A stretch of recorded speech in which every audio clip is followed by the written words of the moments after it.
नमस्कार दोस्तों, स्वागत है आपका आईटीआई एग्जाम सॉल्यूशंस में। दोस्तों, गेल इंडिया ने भी आईटीआई के लिए वैकेंसीज निकाली है। अब आपके पास आईओसीएल, एनपीसीआईएल और गेल की ये आईटीआई की 3 वैकेंसीज आ चुकी है। तो आप इन 3 वैकेंसीज के लिए अच्छे से पढ़ सकते हैं, अच्छे से तैयारी कर सकते हैं। तो आज हम डिस्कस करने वाले हैं गेल इंडिया की वैकेंसीज, क्या इसका क्राइटेरिया रहने वाला है, कितनी नंबर ऑफ वैकेंसीज है, क्या एज लिमिट होने वाली है, फीस कितनी है, इन सब के बारे में हम डिस्कस करेंगे। तो जैसा कि आपको पता है कि गेल इंडिया लिमिटेड एक महारत्न कंपनी है और ये गवर्नमेंट पीएसयू कंपनी है। इसमें आईटीआई के साथ साथ अदर डिपार्टमेंट में भी वैकेंसीज आई है। हम केवल आईटीआई को ही कवर अप करेंगे। तो आईटीआई की वैकेंसी स्टार्ट होती है पोस्ट कोड 10 से, जिसमें पहली जो वैकेंसी है वो इलेक्ट्रिकल डिपार्टमेंट के लिए। टोटल नंबर ऑफ वैकेंसी यहाँ पे 44 रहने वाली है, जिसमें 21 जनरल होगी। ईडब्ल्यूएस के लिए 4 वैकेंसीज है, ओबीसी के लिए 8 है, एससी के लिए 6 है और एसटी के लिए 5 है। तो टोटल 44 वैकेंसीज है। सेम टेक्नीशियन इंस्ट्रूमेंटेशन के लिए 45 वैकेंसीज है, टेक्नीशियन मैकेनिकल के लिए 39 वैकेंसीज है और टेक्नीशियन टेलीकॉम टेलीमेंट्री के लिए 11 वैकेंसीज है। ऑपरेटर फायर के लिए 39 वैकेंसीज है, ऑपरेटर बॉयलर के लिए 8 वैकेंसीज है और इसमें कुछ वैकेंसीज फिजिकली डिसेबल पर्संस के लिए भी है। फॉर एग्जांपल इलेक्ट्रिकल के लिए यहाँ पे 3 वैकेंसीज दे रखी है,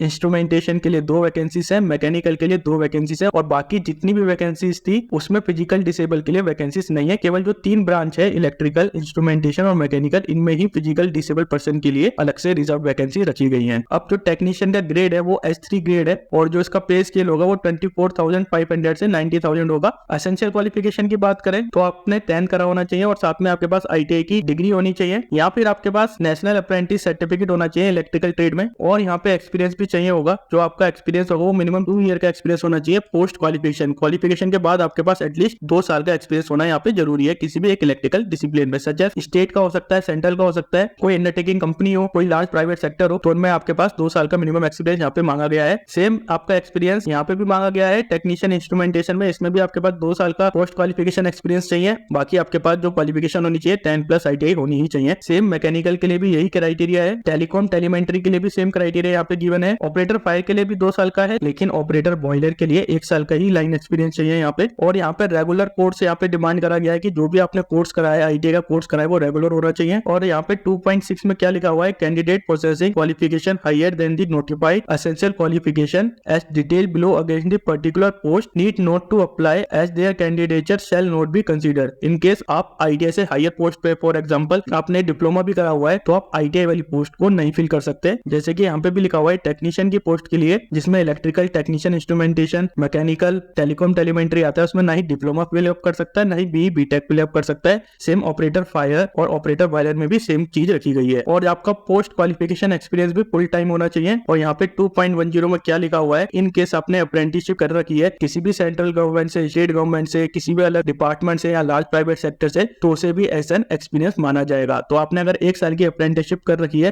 तो वो आपका एक्सपीरियंस में काउंट होगा। यानी कि अगर आपने 1 साल की अप्रेंटिसशिप और 1 साल का कहीं से एक्सपीरियंस ले रखा है तो वो आपके 2 साल का एक्सपीरियंस माना जाएगा। तो ये बहुत अच्छा इंपॉर्टेंट पॉइंट भी है यहाँ पे। एसेंशियल क्वालिफिकेशन जो भी रिक्वायरमेंट होगी अनरिजर्व के लिए, उसके अलावा 5% का रिलैक्सेशन मिलेगा एससी, एसटी और फिजिकली डिसेबल पर्सन को। यहाँ पे एज रिलैक्सेशन भी दिया गया है। एससी एसटी के लिए 5 साल का है, ओबीसी के लिए 3 साल का है, फिजिकली डिसेबल के लिए 10 साल का है, फिजिकली डिसेबल जनरल के लिए 10 साल का है, फिजिकली डिसेबल ओबीसी के लिए 13 साल का है, फिजिकली डिसेबल एससी और एसटी के लिए 15 साल का है। टेक्नीशियन के लिए जो अपर एज लिमिट रखी गई है वो 26 ईयर रखी गई है, 26 साल की अपर एज लिमिट रखी गई है। ओबीसी, एससी, एसटी को ओबीसी रिलैक्सेशन मिलेगा। जो आपकी इनिशियल बेसिक पे है वो 24,500 रुपीज है और बाकी आपको अलग अलग अलाउंसेस भी मिलेंगे, सच एज डीएनएस अलाउंस मिलेगा और अदर पर्क्स भी यहाँ पे मिलेंगे। वो आप एक बार जरूर चेकआउट कर लेना। प्लेसमेंट कहाँ हो सकता है, जहाँ भी गेल की ब्रांच है वहाँ पे आपका प्लेसमेंट हो सकता है। एप्लीकेशन फीस की बात करें, एप्लीकेशन फीस रखी गई है 50 रुपीज और ये फीस है जनरल के लिए, ईडब्ल्यूएस के लिए, ओबीसी के लिए और एससी, एसटी और फिजिकली डिसेबल के लिए यहाँ पे कोई भी फीस नहीं देनी है। इसका फॉर्म फिलअप होगा 8 अगस्त से, यानी कि आज से इसका फॉर्म फिलअप स्टार्ट हो जाएगा और लास्ट डेट इसकी कितनी है, 7 सितंबर है। तो आपके पास ऑलमोस्ट 30 डेज है इस फॉर्म को फिल करने के लिए और कैंडिडेट केवल एक पोस्ट के लिए अप्लाई कर सकता है। बाकी ये रिक्वायरमेंट जो डिटेल्स है वो फॉर्म फिलअप के साथ साथ हम बताते चलेंगे। अगर इन केस आप एससी, एसटी, ओबीसी सिलेक्ट करते हैं तो आपके पास उनके लिए वैलिड सर्टिफिकेट भी होना जरूरी है। टेक्नीशियन के लिए रिटन टेस्ट होगा, सीबीटी बेस्ड होगा और ट्रेड टेस्ट होगा। और जो रिटन टेस्ट होगा उसमें आप चूज कर सकते हैं कि आप हिंदी सिलेक्ट करना चाहते हैं या इंग्लिश सिलेक्ट करना चाहते हैं, तो ये ऑप्शन आपको ऑलरेडी पहले ही मिल जाएगा। रिटन टेस्ट में टोटल 100 क्वेश्चन होंगे और राइट आंसर का 1 नंबर मिलेगा और यहाँ पे कोई भी नेगेटिव मार्किंग नहीं की गई है। जो टेस्ट होगा वो टोटल 1.5 घंटे का होगा, यानी कि 90 मिनट का होगा। और जो यहाँ पे क्वालिफाइंग क्राइटेरिया रखा गया है वो 40% रखा गया है अनरिजर्व के लिए, ईडब्ल्यूएस के लिए 35% और एससी और एसटी के लिए 30% रखा गया है। और इन केस अगर आप क्वालिफाई भी कर जाते हैं, फॉर एग्जाम्पल आपके 40% से ज्यादा नंबर आ गए, फॉर एग्जाम्पल 45% आ गए, फिर भी ये इसकी कोई गारंटी नहीं कि आप शॉर्ट लिस्टेड होंगे, क्योंकि जो कैंडिडेट की शॉर्ट लिस्ट बनती है वो डिपेंड करता है कि पोजीशन कितनी है और कितने जनों ने इसको क्वालिफाई करा है। और जो शॉर्ट लिस्ट कैंडिडेट होंगे वो 1:5 में होंगे। फॉर एग्जाम्पल, अगर 40 पोस्ट इलेक्ट्रिकल की है तो total number of short listed candidate होंगे 200। जो यहाँ पे टेस्ट सेंटर दे रखे हैं वो दिल्ली, एनसीआर, लखनऊ, अहमदाबाद, भोपाल, मुंबई, कोलकाता, हैदराबाद, बेंगलुरु एंड चेन्नई है। और जो मिनिमम क्राइटेरिया है एज का वो 18 ईयर है, तो 18 ईयर से 26 ईयर के बीच के कैंडिडेट अप्लाई कर सकते हैं। और जो उसका सिलेबस होगा रिटन टेस्ट का वो गेल वेबसाइट पर जल्दी पोस्ट हो जाएगा। तो जैसे इसका सिलेबस पोस्ट होता है उसके बारे में हम जरूर डिस्कस करेंगे। लेकिन जो बेसिक सिलेबस रहता है इलेक्ट्रिकल का वो आपको पता ही है। आपको ट्रांसफॉर्मर पढ़ना है, आपको पावर सिस्टम पढ़ना है, आपको मोटर्स पढ़नी है, आपको स्विच गियर एंड प्रोटेक्शन पढ़ना है। तो ये सारी चीजें जो कॉमन चीजें हैं उनको तो आप तैयारी करके ही रखिए। बाकी जो भी इस रिटन टेस्ट में होगा वो हम कवर अप करते चलेंगे। तो ये पीडीएफ का पूरा सार था। आई होप ये वीडियो आपको पसंद आया होगा। और इस फॉर्म को कैसे फिलअप करना है इसका जल्दी एक नया वीडियो आने वाला है। सो दोस्तों प्लीज इस वीडियो को लाइक कीजिए, हमारे चैनल को सब्सक्राइब कीजिए एंड थैंक्स फॉर वॉचिंग।